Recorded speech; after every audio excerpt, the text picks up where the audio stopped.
bibilang ko ng motor, bagong motor. So hugasan ko muna guys. So meron pang timer.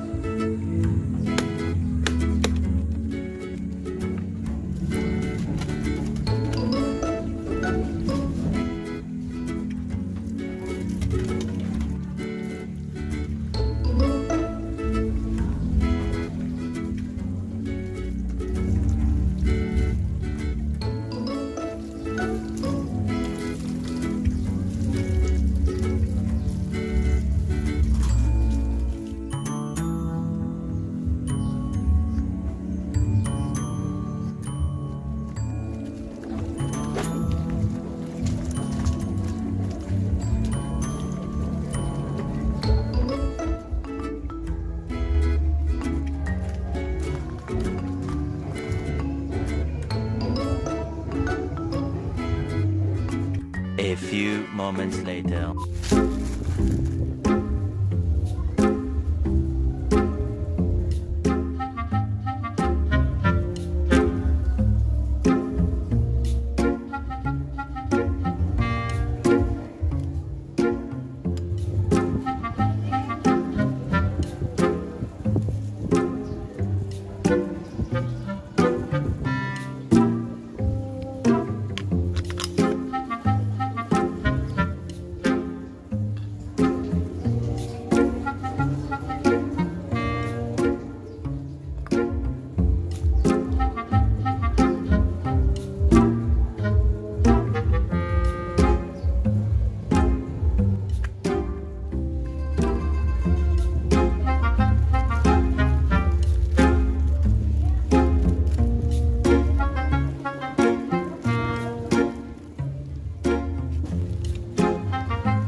So yun guys, so kakabit natin yung wiring.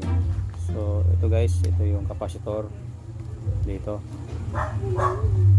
Yan, capacitor yan guys, ito capacitor. Yung green, ito yung line 1. Tapos ito yung 1, 2, 3. Yan, red, black, white, 1, 2, 3 yan. So ikakabit na natin. So yan guys,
A few moments later. So yun guys, ito na yung nabili kong electric fan sa junk shop. So ito guys, nailagay ko na yung motor. Bago yung motor guys, bago. So sa wiring guys, ganito lang. Ito yung green, ito yung neutral o yung line 1. Yung red number 3, yung black number 2, yung white number 1. So yung isang line 2, ito sa switch naka-connect. Ito. So yung wiring guys ganito, no. So ito yung saksakan. Ito yung pinaka cord. So yung green, so ito yung line 1. So yung isang line 2 nasa switch ito, no? So, sa switch. Ayan. Kasi ito mayroong timer eh. So itong black, itong red. 3 2 1. Yan ang wiring yung capacitor guys. Ito yung capacitor guys, yan. Ito kahit magkabaligtaran to.